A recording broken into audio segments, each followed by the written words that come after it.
Olá a todos e sejam bem-vindos a esta pequena sessão sobre o lado mais criativo e expressivo da robótica. São pequenos projetos, não são projetos muito utilitários, são projetos mais lúdicos e expressivos, uh, simples de implementar com o material que têm nas escolas, se bem em alguns casos poderão ter de usar algum material extra, e que permitem usar a robótica como forma de expressão criativa e também entram um pouco no campo das artes, ou seja, mostram que os robôs, para além de serem úteis e fantásticos e fascinantes, também nos permitem ser um bocadinho artistas. Vou começar por mostrar isto, que infelizmente a minha câmera não vai permitir que se veja em todo o seu esplendor.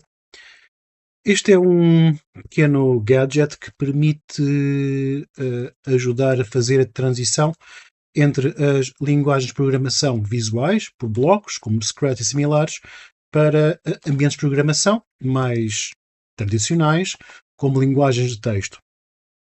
O projeto da Imagi é interessantíssimo porque não só pretende criar uma ponte entre a programação visual simples e a programação em texto mais complexa, como também focar-se na discrepância que existe nas profissões STEM, nas áreas STEM, nomeadamente na programação e informática, entre o género feminino e masculino. Parte do desafio da Imagi foi criar este pequenino gadget, que se chama um charm, e que a ideia é que atraia um público mais feminino, ou seja, que deixe as raparigas mais interessadas nas STEM e em seguir carreiras nesta área.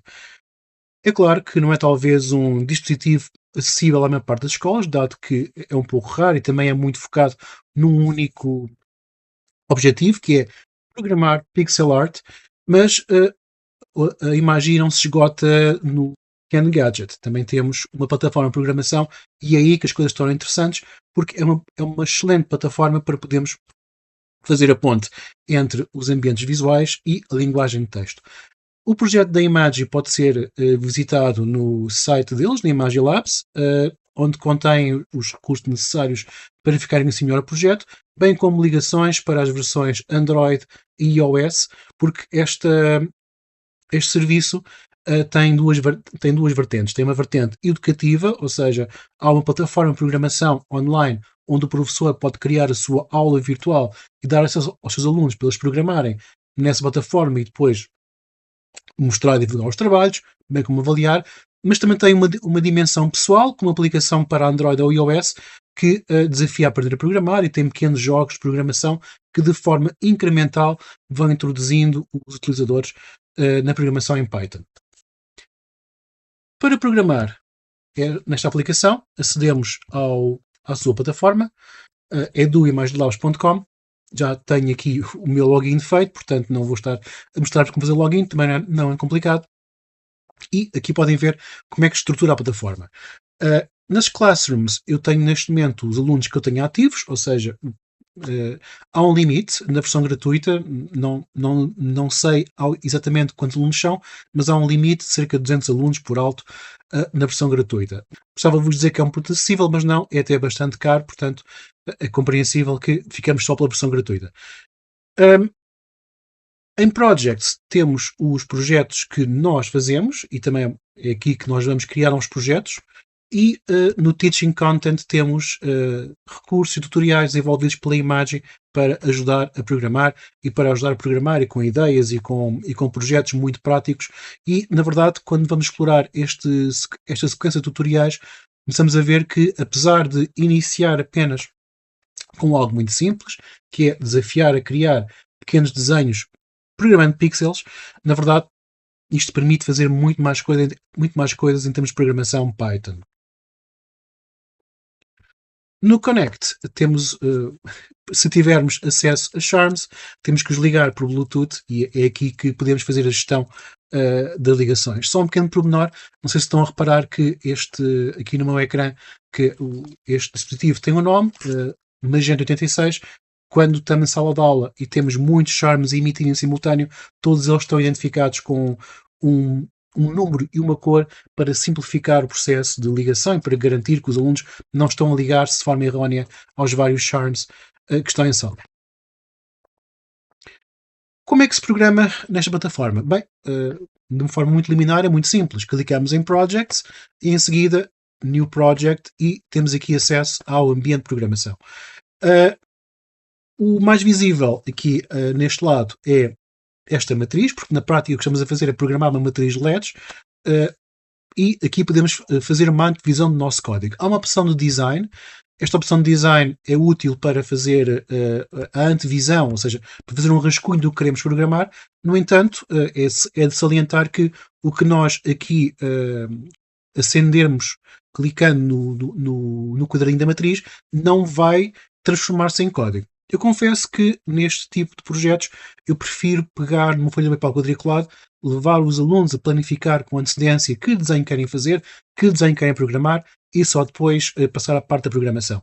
O design tem aqui uma opção muito interessante, mais no final, que é tem um ciclo cromático que me permite selecionar qualquer tom de cor, o que significa que eu posso copiar os tons, desculpem, copiar os valores RGB da cor para depois utilizar na parte da programação. Ora, voltando aqui à parte de programação, não, apesar de ter muito que saber, porque a biblioteca Python e a ImageLib que sustenta o ImageCharm e a ImageEdu é bastante complexa e tem muitas funções, mas na sua forma mais simples e inicial e que acaba por ser aquela que usamos mais recorrentemente na sala de aula, porque por questões de tempo não vamos aprofundar todo o currículo, nem todas as possibilidades que o Charm permite, mas a forma mais simples de programação é simplesmente ligar cada LED individualmente e depois podemos com ciclos, com fors e com outras estruturas condicionais e lógicas complicar a programação, mas também tornar mais simples toda a programação. Ora, eu para isso começo por escrever aqui na linha de código, no ambiente de programação, no ambiente de código, a letra M, que diz ao Charm que é para ligar um LED na matriz e em seguida, fazendo os parênteses retos, isto é sempre aquele desafio para os alunos, porque estão muito habituados aos teclados virtuais, mas aos teclados físicos têm o Alt Graphic e o parênteses reto e outro tipo de e as chavetas e outro tipo de caracteres que não são muito comuns no dia a dia, é sempre aquele desafio para eles descobrirem, o que torna também a programação neste tipo de ambientes interessante ao nível do primeiro ciclo e do segundo ciclo, porque obriga os alunos a usar o teclado sem estar a fazer exercícios cegos de processamento de tareas similares, programando, mas também com isso desenvolvendo a sua destreza no uso elementar do computador, que também é importante, porque sem isso não conseguimos ir mais longe. Ok, eu neste momento acabei de identificar o primeiro valor da matriz. A matriz funciona em linha e depois coluna, o que significa que neste momento o LED que eu indiquei é o LED que está na linha 0 e agora tenho que indicar a coluna onde está o LED. Portanto, mais uma vez, parênteses retos, Alt Graphic e tecla 8, indicar um valor, fechar parênteses retos e neste momento já indiquei ao programa que quer que aconteça qualquer coisa ao LED que está no ponto 00, nas coordenadas 00 da matriz. Falta-me então dizer o que é que o LED vai fazer. Portanto, para isso tenho que escrever igual e em seguida simplesmente on. Ao fazer run code, ele faz uma antevisão do meu código e, como viram, ligou aquele LEDzinho de cor branca. Mas é claro que posso programar um pouco mais de forma mais avançada. Posso clicar e agora, em vez de ligar o LED ou desligar o LED, vou atribuir-lhe uma cor. Portanto, vou mais uma vez escrever M, Alt Graphic 8 para parênteses retos. Agora vou ligar o 1, portanto, fechar, abrir, 1, fechar. E agora, em vez de igual on, que me vai apenas ligar ou desligar o LED, vou definir uma cor para o LED. Pode ser, por exemplo, a cor azul, e para isso invoco a função blue com um B maiúsculo. Se eu clicar em Run Code, reparem que o LED ficou azul. Agora, M, Alt Graphic 2. E agora, se eu quiser invocar uma outra cor, por exemplo, vermelho, seria R. Se quiser invocar outra cor, por exemplo, o azul, seria Y de yellow. Na brochura do Robótica Criativa encontram todas as funções de cor identificadas que vos permitem trabalhar com este recurso. Mas também, se eu não quiser uma cor específica, quero um tom mais complexo do que as funções básicas de cor da Imagi, que são apenas o azul, o magenta, o vermelho, o amarelo, o púrpura. Portanto, não há aqui grande variação de cores. Eu posso criar cores que não estão nessa gama. Então é aqui que a parte do design entra, e entra muito bem. Reparem que eu posso, aqui no círculo cromático, escolher qualquer tom que eu pretenda, inclusive o seu cromatismo e a sua gama dinâmica.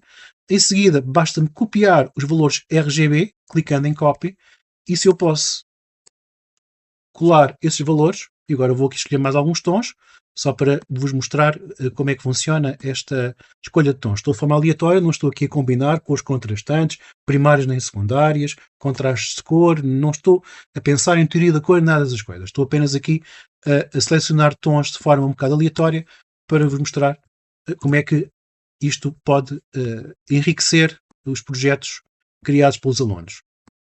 Só que um tom mais visível para ser mais visível. Pronto, copy e paste. Também podem usar uma calculadora de valores RGB que se encontra online. Pode ser até interessante para eles descobrir esses recursos. Ok, reparem que aqui nada funciona. Aliás, o LED que está aqui ativo não é o LED que está ligado na matriz. Este design é apenas para planificar e também para retirar valores de cor. Ora, regressando aqui ao code, faço run code e reparem que, obviamente, os tons alteraram-se. Sendo isto uma sessão bastante alargada, em que iremos discutir muitos dispositivos e robôs, não vou agora mostrar todo o processo de programação, vou abrir alguns projetos já abertos para vos mostrar até que ponto nós podemos ir.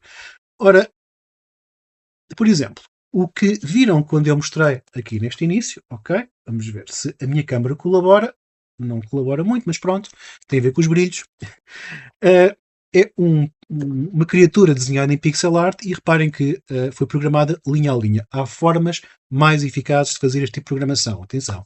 Por exemplo, há aqui um erro muito óbvio que é intencional. É um erro que eu deixo para testar a acuidade dos meus alunos, porque todos os valores K preto é igual a manter o LED desligado. Portanto, se o LED está desligado, não precisa de estar sequer programado. Portanto, ter aqui este valor M00 igual a K, que é preto, ou não ter aqui o LED é a mesma coisa. Ou seja, este código podia ser muito mais simples. Eu deixei-o complexo precisamente para ver. Como é que este código passa para este charme? Não irei mostrar com este projeto, irei mostrar com outro, com um projeto que já inclui animações. Porque, de facto, o que se pode fazer com este tipo de programação é bastante avançado. Ou seja, não tenho que me cingir a programar pixel a pixel ou programar pequenos desenhos. Posso ser mais ambicioso, programar animações, programar sequências de desenho, programar caracteres, programar frases que se movem. Ou seja, há aqui bastantes opções que podem ser exploradas. Isto tem uma animação e agora eu vou passar a animação para este charme. E como é que isso se faz? Bem, primeiro tenho que garantir que o charme está ligado. Isto é caso se exponham num charme, obviamente. E para isso basta-me clicar aqui. Ele tem aqui esta pequena animação de introdução para nos dar os valores. E reparem, tem aqui duas informações, a cor e o número 86 magenta, o que me permite, num ambiente que tinha muitos charmes, fazer essa distinção fácil dos vários charms que estiverem em sala de aula. Em seguida, clique em Upload to Image Charm e o Bluetooth do meu computador irá pedir a conexão. Isto, por acaso, em Android e iOS é mais direto. Em Windows requer muitas vezes que eu reative a conexão. Clique em Sincronizar, ok? E vai aparecer aqui o símbolo do Bluetooth no Charm, quer dizer que está ligado ao computador. E em seguida, isto é apenas em Windows. Em Android e iOS é mais rápido. Basta-me clicar em Upload, ele faz a sincronização e envia o código. Em Windows tem estes dois passos. Clique novamente em Upload e reparem que tem aqui este símbolozinho universal da roda dentada e... Ok, peço desculpa. Agora sim, já se vê a animação a correr. Se bem que, infelizmente, a minha câmera não está a ajudar muito. Ok, agora vê-se tudo muito bem. Para que este Pac-Man vai aqui aparecendo até se desaparecer. Podemos ir mais longe, obviamente, mas nesta sessão não não faria muito sentido estar aqui a dedicar apenas ao Charm. Gostaria apenas de vos deixar esta plataforma e este projeto.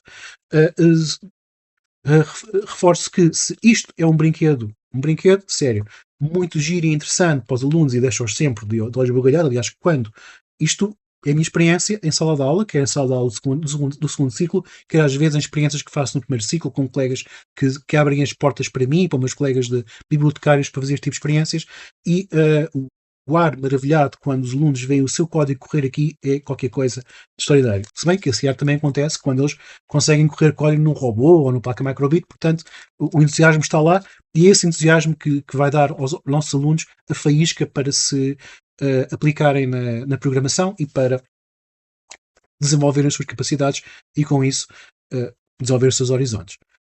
No entanto, se não há acesso a este objeto, que é compreensível, uma vez que ele é bastante caro e bastante reduzido na amplitude daquilo que faz, a plataforma em si permite programar tudo, ou seja, todos os projetos que eu posso correr neste Charm têm de ser aqui programados, o que significa que podemos criar aqui projetos de pixel art e capturar como imagem, capturar como vídeo, como entendermos, e com isso desenvolver projetos dos nossos alunos. Ou seja, a plataforma não obriga ao uso do gadget, funciona standalone por si só. Creio que não preciso de falar muito desta placa, a placa Microbit. Ela é subejamente conhecida entre nós, professores de informática ligados à programação e robótica no ensino básico, pelo seu baixo custo, mas também pela sua enorme flexibilidade e enorme variedade de dispositivos que lhe podemos ligar. Só por si só, a placa Microbit já é poderosíssima e permite fazer muitas experiências e muitos programas e muitos projetos de programação tangível que vão pegar o código que se desenvolve, tirá-lo do computador e levá-lo para o mundo que rodeia os nossos alunos. Mas um dos pormenores interessantes da placa Microbit é a enorme diversidade de objetos, de sensores, de robôs ou outros componentes que se podem ligar à placa diretamente, usando crocodilos ou placas de expansão, ou usando placas de expansão próprias, como as placas da Grove, ou usar placas de expansão que permitem ligar a breadboards, enfim, é uma diversidade impressionante.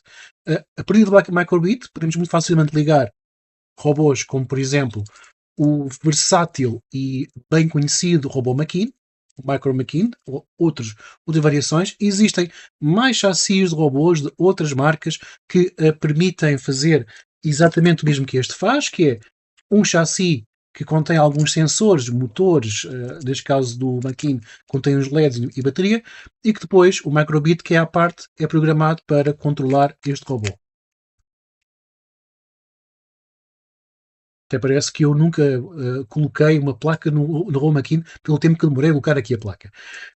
Permite até, inclusive, uma brincadeira engraçada, que é programar este simpático, mas obviamente bastante caro robô cão robótico.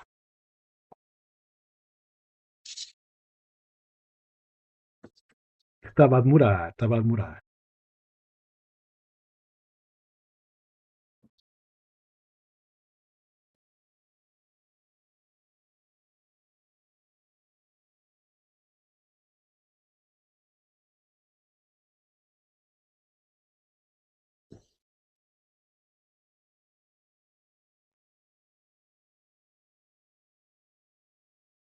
É simpático, mas é um pouco caro, portanto, e vejo que ao nível de ensino básico este é um robô fantástico para abrir os olhos dos alunos e para os deixar fascinados, mas depois para tirar partido dele são precisos esforços de programação que não estão ao alcance dos nossos alunos, uma vez que para programar bem este robô podemos controlar todos os servos, o que implicava aprender sobre cinemática, sobre movimento, programação, e isso é o tipo de projeto para alunos mais avançados.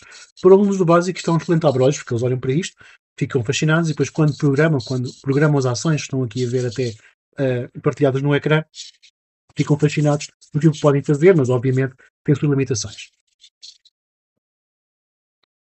Sem querer fazer publicidade a marcas específicas, eu confesso que sou um grande fã do ecossistema da Grove, da Seeed Studios, que é um conjunto de, como sabem, de sensores e atuadores que se podem ligar graças a um simples conector. Essa é a grande vantagem da Grove, a placas de expansão, o que simplifica muito o processo de programação e de construção de vários projetos de eletrónica com componentes.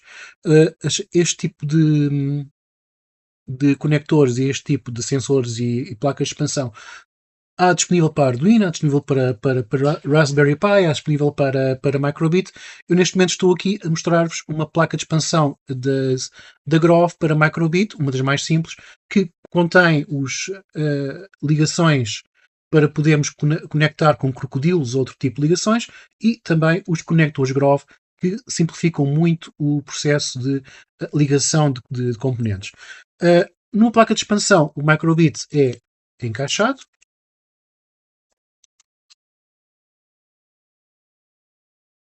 Tal e qual como faríamos num robô ou similares, isso significa que o cérebro Microbit, o resto, o servo, o servidor é a placa de expansão.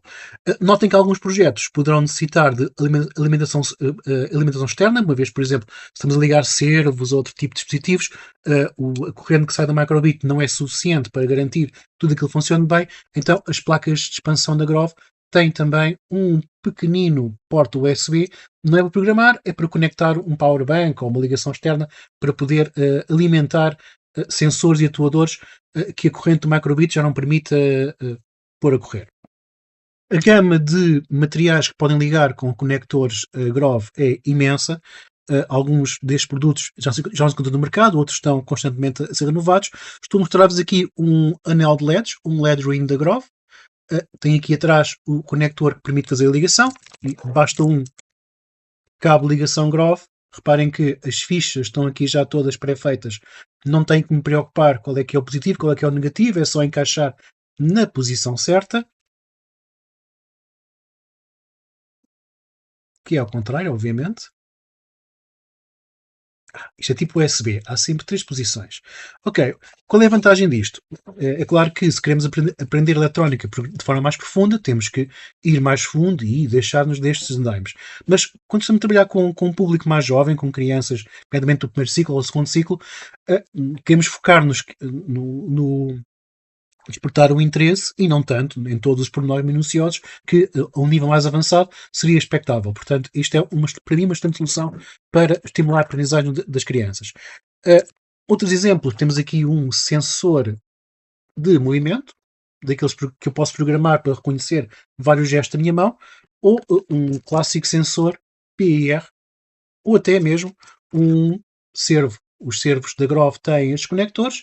Desculpem, não estão a ver, agora estão a ver. Os servos Grove têm estes conectores, o que significa que simplifica imenso o trabalho de programação e o trabalho de montagem de um pequeno projeto. Ora, para programar no Microbit, como sabem, o MakeCode é o ambiente de programação mais usual. Vou criar aqui um novo projeto. E um dos desafios que eu gosto muito de trabalhar com os alunos em vários contextos, não necessariamente no contexto de TIC, mas também no contexto de clube robótica ou experiências do primeiro ciclo, workshops, demonstrações, etc., é trabalhar algo que aprendi com o José González Martínez, um professor espanhol que se dedica a explorar os domínios da arte cinética, nomeadamente com programação, LEDs, Arduino e também Microbit. E a ideia aqui é um bocadinho programar experiências visuais usando cor, usando luz. Eu confesso que criei aqui uma pequena placa para simplificar o processo de programação. Estão a ver que está aqui ligado o Arduino, desculpem, está aqui ligado o Microbit. Temos aqui a placa de expansão e eu conectei um sensor ultrassónico da Grove, um digit counter, que serve para um projeto específico que não vou mostrar nesta sessão, e um anel de LEDs. É claro que podem ligar outros dispositivos de acordo com os vossos projetos, estou apenas aqui a exemplificar este. O que é que eu posso fazer com esta combinação de objetos? Pronto, a primeira coisa que eu tenho que saber é que o Microbit tem bastantes funções, mas nem todas estão visíveis no ambiente de programação do MakeCode. Por exemplo, há pouco mostramos o cão robótico. O cão robótico não não temos no MakeCode blocos que permitam programar em Scala. Então, para isso, eu clico nas extensões e, em seguida, ou encontro a extensão que eu necessito da biblioteca principal do MakeCode, ou então, muitas vezes, tenho que pesquisar a extensão. Por exemplo, se eu quiser a extensão dos cães robôs, tenho que procurar pela extensão correta do XGO. Se quiser dos robôs Machine, eu posso procurar por Machine e ele vai me dar todas as extensões da DF Robot ligadas aos robôs Machine. No caso dos LEDs, temos que invocar temos que invocar uma extensão, que é a extensão NeoPixel. A extensão NeoPixel encontra-se logo nos primeiros blocos de extensões do MakeCode. Basta-me clicar, adicionar a extensão e reparem que tenho aqui agora uma categoria de programação com funções unicamente dedicadas aos LEDs NeoPixel. As funções aqui mais importantes é o definir strip, que é a que me permite dizer ao microbit que tem uma fita de LEDs ligada. Há só aqui um pequeno pormenor que convém ter muita atenção, aliás, de todos os pormenores possíveis, não esquecer de perceber ou de garantir ou estar atento qual é a porta a que ligamos os componentes que vamos programar. No caso, eu liguei a minha fita de LEDs à porta 0, que é esta aqui. Ok, uma fita de LEDs é um LED ring, mas como é que percebem a ideia? Liguei aqui o meu LED ring, o que quer dizer que eu posso deixar aqui o P0 como porta de programação da fita de LEDs. E aqui também o número de LEDs que o meu objeto tem é aqui significativo. Se eu estou a programar uma fita de LEDs, a fita de LEDs poderá ter mais do que 24 LEDs, pode ter 30 LEDs, então tenho que identificar o número de LEDs da fita ou do stick ou do anel, porque senão não vai ligar os LEDs todos. Ou então vai ligar LEDs a mais. Não acontece, obviamente, mas é desperdício de código. No caso do LED ring, basta-me programar com 20 LEDs, portanto, alteraria aqui para 20 LEDs. Uma variante dos LEDs é o stick de LEDs, que contém 10 LEDs, e se eu tivesse a programar este stick de LEDs, aqui teria de alterar para o número de LEDs que tenho aqui disponíveis. Se estivesse a programar, ou se quer programar com outros componentes, nomeadamente com componentes do ecossistema Grove, tenho que, nas extensões, ativar a extensão Grove, e aqui encontro blocos que me permitem programar os elementos da Grove mais comuns, nomeadamente o contador de 4 dígitos, 4-digit counter, que é o que está aqui neste pequeno projeto. Permite, como o nome indica, mostrar valores de até 4 dígitos neste pequeno display. O sensor ultrassónico, para mim, um dos mais poderosos sensores que existe pela simulação que faz de quase autonomia de um robô ou de uma placa. Sensores de gesto, nomeadamente o sensor de gestos que há pouco vos mostrei, seria aqui programado, joysticks similar, ou seja, há todo um conjunto de elementos do ecossistema Grove que têm biblioteca para microbit e estão aqui disponíveis blocos de programação. Nem todos os sensores e atuadores da Grove têm este tipo de blocos de programação. Às vezes podemos encontrar um dado componente Grove que nos parece interessante, mas depois não conseguimos programar diretamente aqui porque não temos atenção para esse sensor. Se quisermos programar um servo, novamente nas extensões, a extensão servo me permite programar facilmente um servo Grove ou não, mas com a Grove é tudo muito mais fácil. Projetos simples e alguns mais complexos que se podem fazer com fitas LEDs ou anéis LEDs, placas microbit e outros sensores e atuadores. Este projeto que estão aqui a ver vai mostrar um arco-íris no mostrador. Estou aqui a mostrar como é que ele é. Estão a ver aqui o arco-íris. Lamento as lentes do meu computador não permitirem mostrar-vos o efeito completo do arco-íris, mas estão a ver que a cada LED acende com uma cor e cria este efeito rainbow. Como é que ele se programa? É muito fácil de fazer. Na extensão NeoPixel encontram todos os blocos que necessitam. A extensão, o bloco definir strip. Não vou aqui buscar este que estaria a definir uma segunda strip e não tenho nenhuma ligada. Sim, nós podemos ter vários vários fitas LED, vários LED rings, vários LED sticks ligados e programar cada um individualmente. Se bem que para isso podemos precisar de uma alimentação externa, porque o microbit poderá não ter potência suficiente para suportar esses LEDs todos. Para definir qual é que é a cor que eu quero que os LEDs mostrem, então na extensão NeoPixel tenho aqui o Show Rainbow, que é o que me faz mostrar as cores todas do arco-íris, e tenho também o Show Color, que me dá exatamente um tom de cor à minha escolha. Red, Yellow, Purple, White, Black, e sim, também é possível também trabalhar com os valores RGB da cor e outros valores que permitem dar cor aos nossos projetos. Ok, mas este projeto é muito giro, mas não faz muito. Eu agora poderia começar aqui a brincar colocando várias cores, por exemplo, em vez de clicar de escolher aqui o Strip Show Rainbow, eu vou colocar uma única cor. Vou pôr aqui um vermelho para começar. Ok. E agora a seguir vou só assim, de forma preguiçosa, para não ter que ir buscar os blocos outra vez, alterar aqui para, por exemplo, Indigo. E, por que não? Mais uma vez, obviamente que não é assim que se deve programar.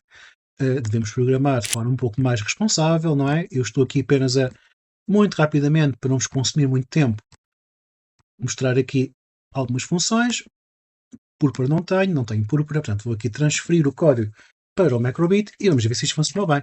Portanto, ele neste momento irá de 100 em 100 milissegundos ciclar ao longo destas cores. Dá aqui este efeito bastante psicadélico.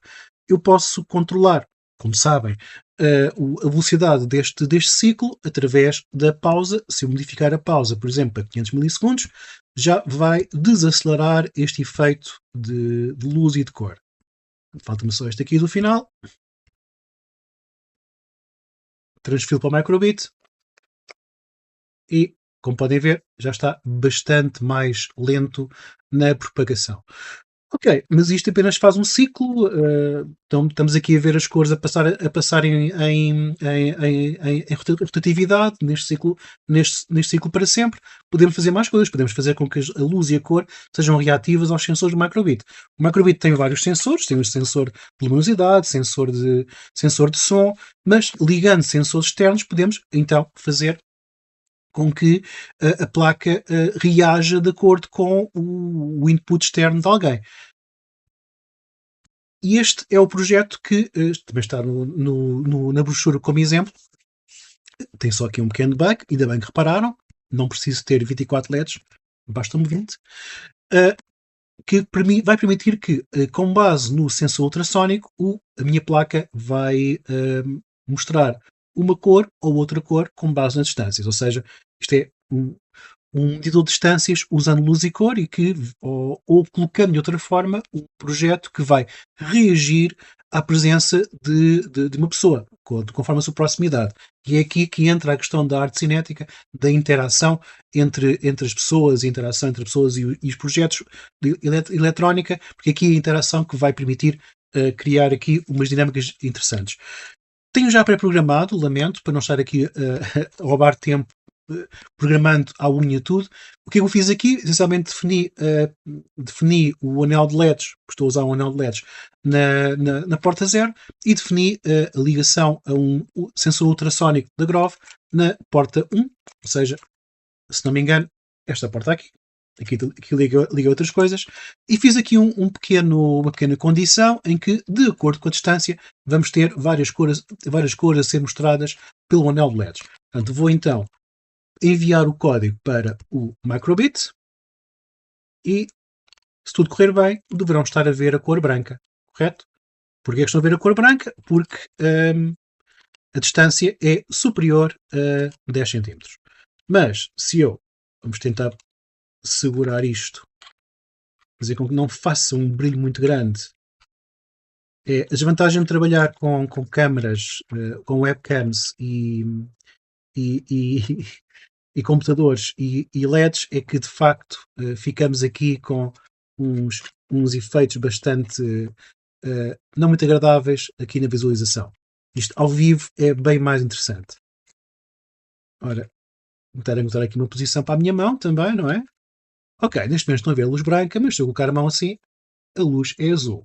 porque, de acordo com o ciclo, se a distância for inferior a 5 centímetros, estamos a ver azul. E se eu afastar, estamos a ver amarelo, estamos a ver branco, azul, branco, amarelo, ou seja, de acordo com a distância. É um projeto muito simples de sensores. Podíamos ir um pouco mais longe, podíamos adicionar aqui música, outro tipo de interação, podíamos adicionar servos ou outro tipo de atuadores. É claro que aí recomendo que utilizem uma fonte externa para ligar à alimentação externa do, da placa de expansão, porque vão precisar disso, mas creio que com isto se mostra que com poucos materiais conseguimos fazer projetos com muita piada, em que a interação utilizador-projeto é primordial e que nos permitem trabalhar também alguns conteúdos artísticos, porque aqui estamos a trabalhar interação, estamos a trabalhar com luz, com cor, com a luminância, com o brilho, o que é um pouco diferente de projetos mais clássicos de programação e robótica. Obviamente que não estou a desconsiderá-los de todo, mas com este tipo de materiais conseguimos também cobrir um pouco no campo das artes, e a ligação entre artes, programação e robótica é tão rica e tão profunda que nos permite fazer projetos bem interessantes, mesmo ao nível do ensino básico, com este tipo de materiais. Agora, só para terminar, vou só pôr as coisas em azul.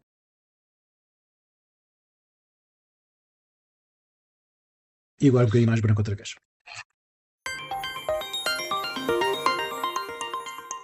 Confesso que tenho um enorme carinho por robôs desenhadores. Uh, não será, obviamente, dos projetos de robótica mais complexos e mais abrangentes que existem. É muito específico, muito virado para uma determinada área, mas fascina-me a possibilidade de colocar robôs a desenhar e a possibilidade das crianças colocarem robôs a desenhar.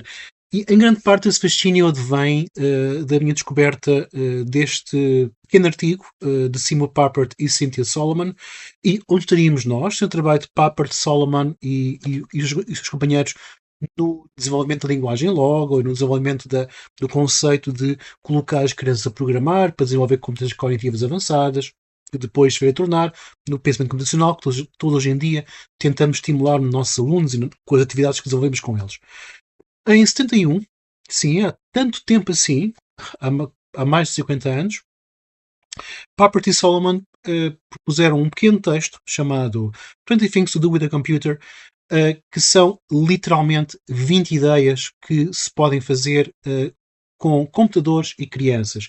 20 ideias em que as crianças são desafiadas a programar usando a linguagem Logo e com isso desenvolverem as suas competências cognitivas avançadas. A 20ª coisa que eles quiserem fazer é recursiva, que é agora pensem em mais 20 cada um de vós que lerem este artigo. Recomendo vivamente que descubram este texto. Apesar da sua antiguidade, continua recentíssimo. Aliás, eu sempre que leio o preâmbulo que nos fala da importância da programação no desenvolvimento cognitivo das crianças e também da importância de usar a programação como uma forma de envolvimento mais profundo com a computação, para que a educação recorrendo aos computadores não seja apenas um consumir de recursos pré-enlatados e pré-feitos, mas sim de dar aos alunos e dar às crianças meios de criação, meios de expressão pessoal, meios de apropriação do seu conhecimento. Eu confesso que leio esses parágrafos e fico sempre um pouco deprimido porque sinto que hoje em dia não estamos ainda sequer perto desta visão tão abrangente do potencial da computação e do potencial do computador nas mãos das crianças.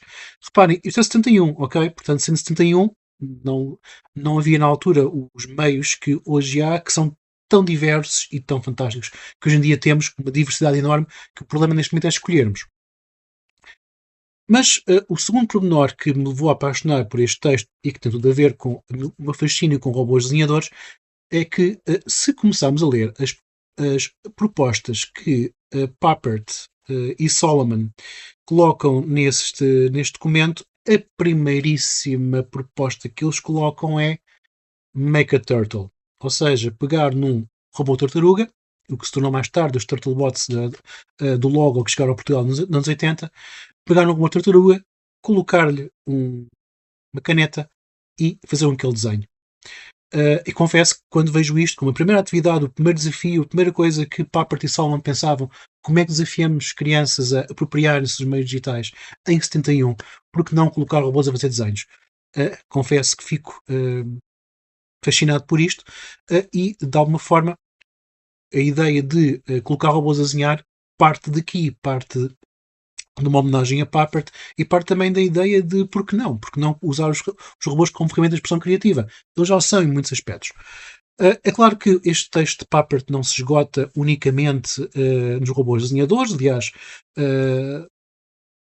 há aqui imensas propostas, imensos projetos que, apesar da distância temporal e da distância tecnológica do logo até hoje em dia, não são desfasados, aliás, são possíveis de replicar hoje e são tão pertinentes hoje para os alunos como seriam há 50 anos atrás, pese embora que há 50 anos atrás não havia o movimento da programação para crianças como há hoje em dia, mas, por exemplo, um outro projeto que é para mim muito interessante de trabalhar e recriar, porque trabalha um pouco de geometria, um pouco de artes, um pouco de programação, um pouco de robótica, é o projeto das polyspirals, das espirais a partir de polígonos. Isto é muito simples de fazer, muito simples de programar, quer no Scratch, quer no Python, quer nos ambientes de programação dos vários robôs.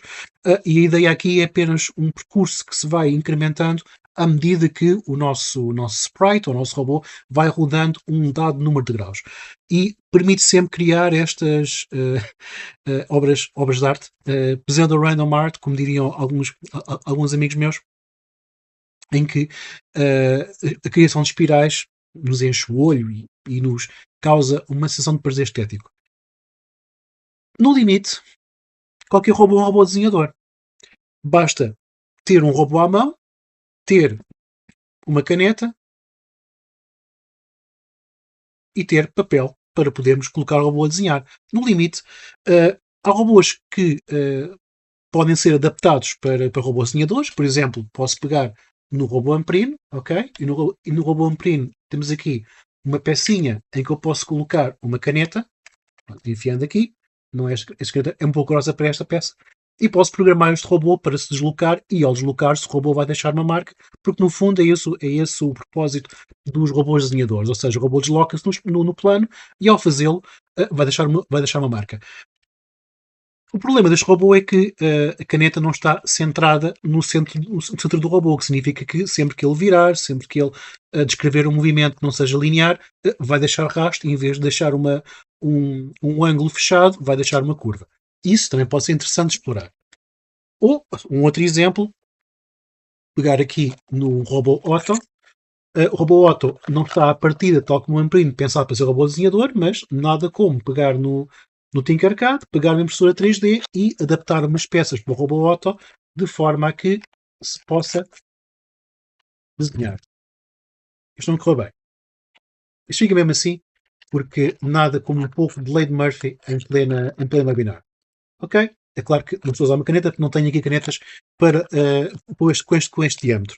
O que o robô serve, basta termos uma criatividade de juntar a caneta ao robô. Ora, na brochura sobre robótica criativa, sugerimos como um dos robôs para usar como robô desenhador este, que apesar das suas semelhanças com o Máquina de Café, não é de todo Máquina de Café, que é o Artimax, um robô muito barato que se pode comprar facilmente na Amazon e que é de origem inglesa. Porque aquilo é interessante como robô desenhador, bem, não é pelo volume, obviamente, mas pelo facto de ter uma saída de caneta centrada, o que significa que é fácil que o robô descreva percurso com rigor. Tem também outro pormenor interessante, é que tem, e daí este aspecto de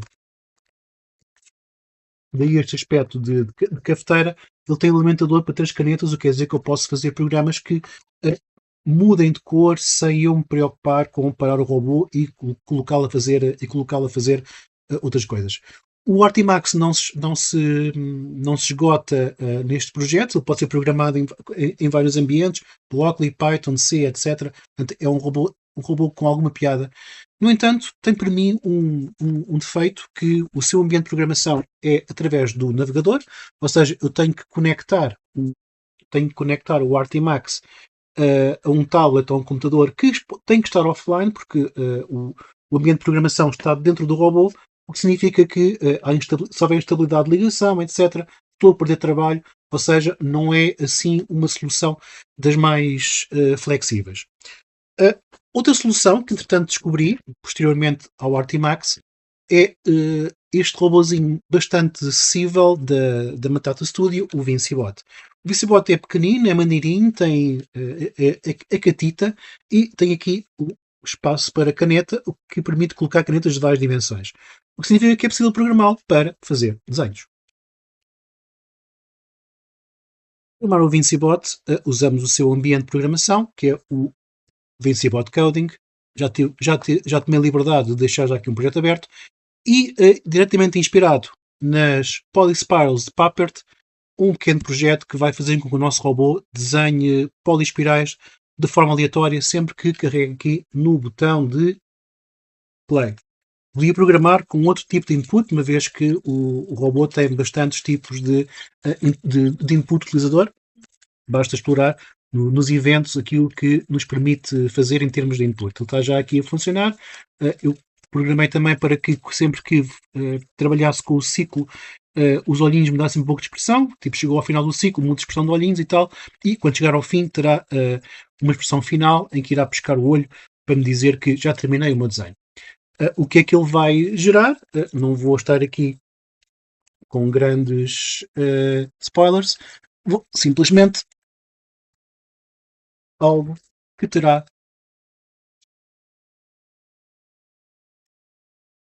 este aspecto.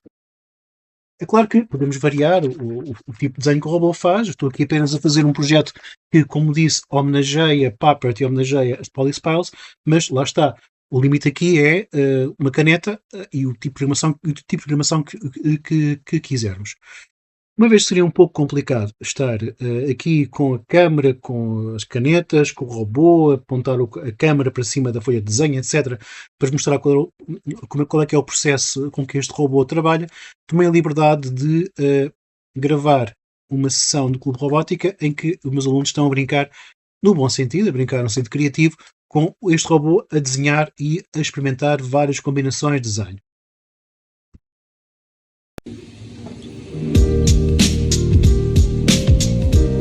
É uma espiral.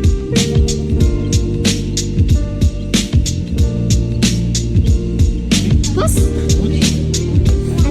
Não carreguei.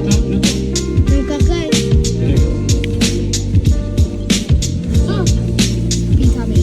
Pode ser, não quero a espalda de arte. No cordão impressor, portanto, não quer desenhar à mão, quer desenhar com o robô. Então pronto, o robô desenha e a turboneta. Perfeito. Que eu? Sim, mas isto é difícil.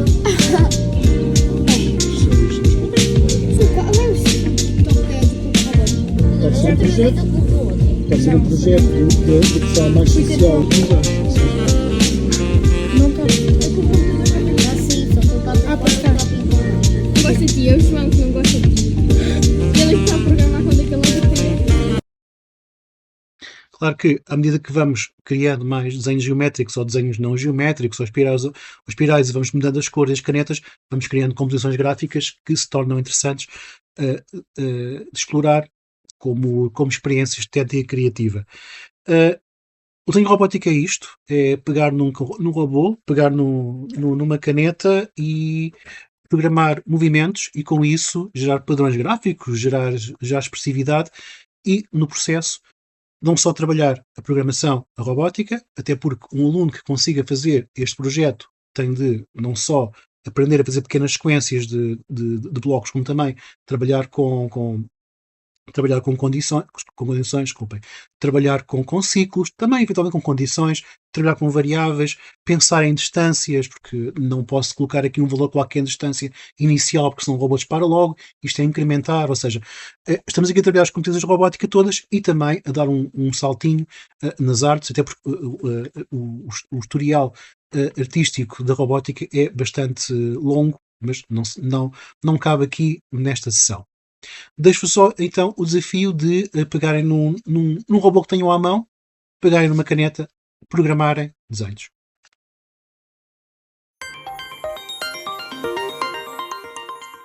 Se eu pegar num robôzinho como estes e lhe der um bocadinho de corda, ele vai começar a fazer um movimento. Este tipo de brinquedos fascinou gerações do passado.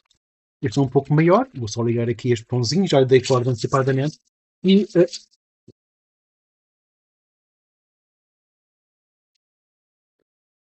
não vale a pena falar enquanto ele está a mover-se, porque o ruído das engrenagens é muito elevado. Este tipo de brinquedos que fez delícias de antigas gerações, na verdade representa um dos estádios de evolução da robótica até ao momento atual. Se os robôs são mecanismos complexos, programáveis com software, dependentes de chips e de software, na verdade, a história da robótica, a história dos mecanismos, já é muito longa e tem até raízes na antiguidade clássica. Eu, para isso, posso recomendar-vos algumas leituras, nomeadamente o fantástico livro Gods and Robots, de Adrian Meyer, que pega na mitologia grega e mostra como a ideia do robô, do mecanismo, do androide artificial, já estava presente naqueles idos da antiguidade clássica, nos mitos gregos e também depois nos mitos romanos. Curiosamente, a Idade Média também foi uma idade de robótica, por estranho que nos possa parecer, mas se olharmos para os mecanismos dos relógios e para a marcação de tempo que havia nesses tempos, que foi desenvolvida nessa altura, então se calhar já faz mais sentido. Mas curiosamente, um dos pormenores interessantes da Idade Média era a existência de santos com algum automatismo. Não eram robôs no sentido atual do termo, mas eram estátuas de madeira de santos que, com algum movimento, fascinavam os visitantes das igrejas e catedrais nos tempos da Idade Média. Mais um livro que vos recomendo, o Medieval Robot, que nos fala de todo este movimento de robótica pré-robótica. Mais recentemente, na era iluminista, com o desenvolvimento da ciência e da tecnologia, surgiu uma tendência interessante de simulação do real, de simulação do corpo humano e do corpo animal através de mecanismos. Há também um livro interessantíssimo sobre isso, Androids in the Enlightenment, que nos fala da história dos vários construtores de mecanismos e de androides que no século XVI, XVII e XVIII fascinaram o mundo com mecanismos que ainda hoje se podem ser visitados e ainda hoje estão funcionais. Há também um conjunto de vídeos que vos posso também recomendar, nomeadamente falar sobre os autómatas de Ross, um dos grandes praticantes da arte de criar autómatas, criar pequenos robôs que escreviam, desenhavam, quase simulavam a vida. E reparem, isto há 300 anos. Voilà le pourtour du chien est fait. Maintenant, il va faire tous des petits traits pour faire un beau.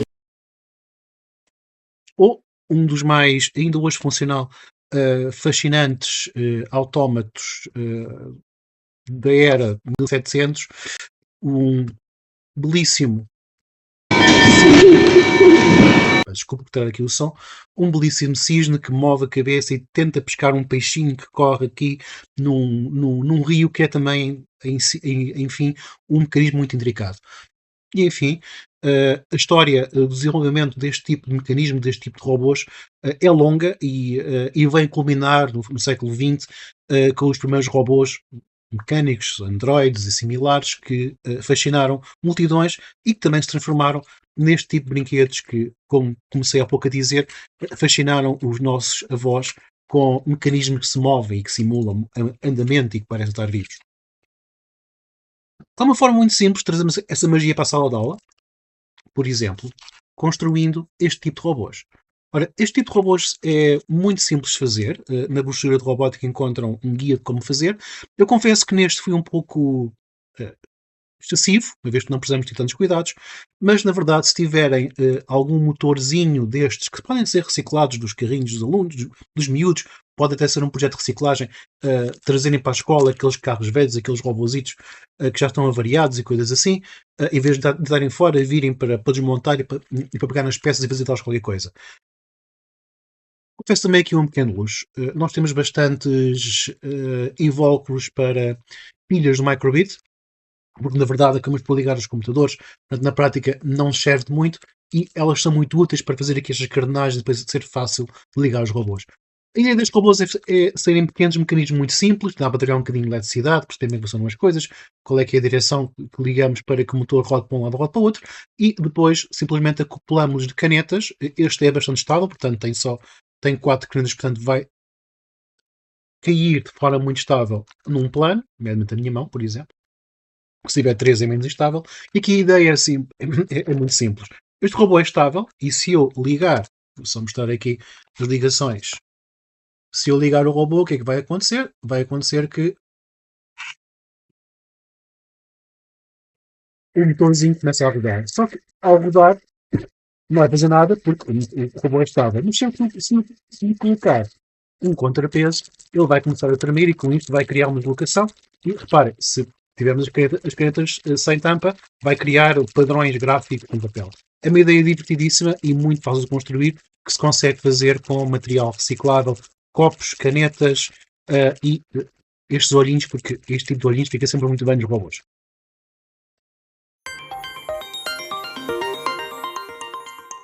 Fazer isto requer um robô que imita luz, e hoje em dia praticamente todos os robôs têm ou um painel de LEDs, ou uma fita de LEDs, ou algo assim, e claro que máquina fotográfica, tripé ou telemóvel, e claro, se for telemóvel, um telemóvel que permita na sua câmara alterar as definições da fotografia manual para conseguir fazer fotografia de longa exposição, porque o truque todo está em fazer fotografia de longa exposição.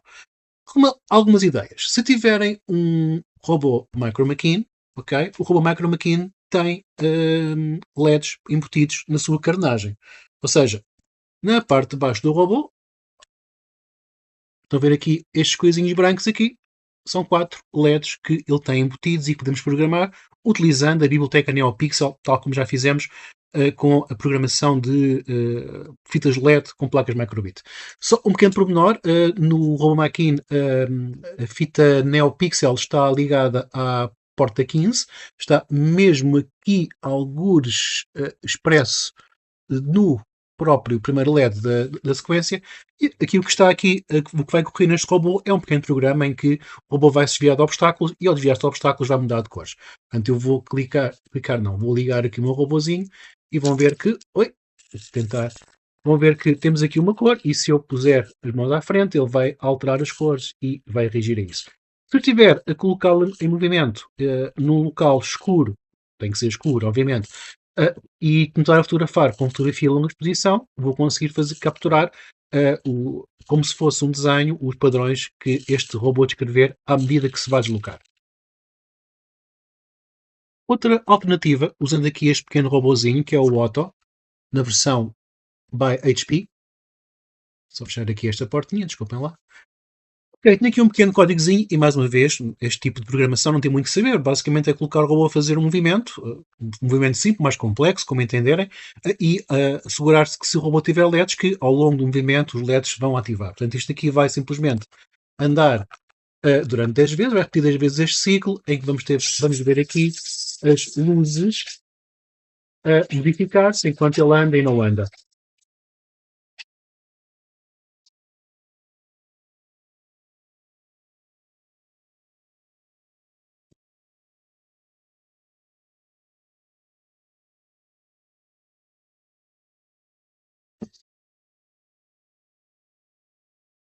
E, chegando ao final do ciclo, temos aqui este fantástico arco-íris que, infelizmente, a minha câmara do meu computador não me permite mostrar na sua plenitude. Infelizmente. Claro, não poderia faltar o robô Amperino, não é? Nem seríamos nós, nem seria eu sem o robô Amperino. O robô Amperino, à partida, não tem LEDs, mas tendo em conta que o robô Amperino contém uma placa de expansão Grove, é relativamente simples ligar alguns LEDs também Grove ao robô. Neste aqui tem umas pecinhas especiais desenhadas que encontram na página do robô Amperino que permitem facilmente encaixar os LEDs para depois poderem ligar à placa Grove. Depois, na programação, o Amperino tem nos blocos Amperino blocos específicos de LED, o Define LED, e, mais uma vez, não tem muito que saber, estamos aqui apenas a fazer aqui um pequeno programa. Este desvia de forma aleatória, ou seja, não sabemos durante quanto tempo ele vai correr o código do que acontece quando ele se vira de um obstáculo e, à medida que isso acontece, ele vai ligar e desligar LEDs e, mais uma vez, se estivermos a filmar isto ou a fotografar em longa exposição no local escuro, o percurso que ele vai fazer vai ficar capturado e vai criar padrões lumínicos que ficam registrados como se fosse um desenho de luz. Eu vou só passar aqui para o Amperino o códigozinho, escolher aqui o COM13. Não, agora na altura para fazer isto, fazer aqui o envio do código. Pronto. desta vez funciona como eu quero. Tive ali um pequeno bug, sabem como é que é? Isto na robótica nunca é à primeira, é sempre preciso alguma persistência e algum esforço para garantir que ele se move, mas aqui temos o nosso robôzinho que se vai deslocando e vai, mais uma vez, se eu o filmar ou o fotografar, ele vai realizar um padrão gráfico que eu consigo capturar com fotografia longa exposição. Este tipo de projetos permitem-nos olhar para a robótica de forma mais expressiva, ou seja, aqui podemos também trabalhar com um bocadinho de expressão plástica e expressão visual. E por que não? No fundo, a minha questão com estas ideias é mesmo essa. E por que não? Não é a robótica mais clássica e tradicional, em que os robôs vão resolver problemas do dia a dia, ou se vai aprofundar as competências de programação, consegue linhas, desvia obstáculos. Aqui é um passezinho um pouco paralelo que permite brincar com luz, permite brincar com imagem e permite usar a robótica para criar efeitos visuais. Espero que tenham apreciado estes pequenos projetos. A ideia aqui é, como já perceberam, trabalhar a robótica de forma mais lúdica e expressiva e no fundo, sermos um pouco mais criativos nas abordagens que temos à robótica. Se há uma coisa que eu aprendi quando comecei a mexer com programação em robótica foi a forma como os nossos horizontes criativos estão constantemente a avançar, a ir cada vez mais longe à medida que vamos aprofundando este tipo de projetos e este tipo de trabalhos com os nossos alunos e também com o nosso percurso individual como professores, porque aquilo que nós aprendemos, aquilo que nós, enfim, aquilo que nos motiva é aquilo que levamos depois e transmitimos aos nossos alunos e, no fundo, esse é o principal objetivo, que este tipo de equipamentos, de mecanismos, de projetos de robôs potencie aprendizagens nos nossos alunos. Esse é o ponto mais fundamental.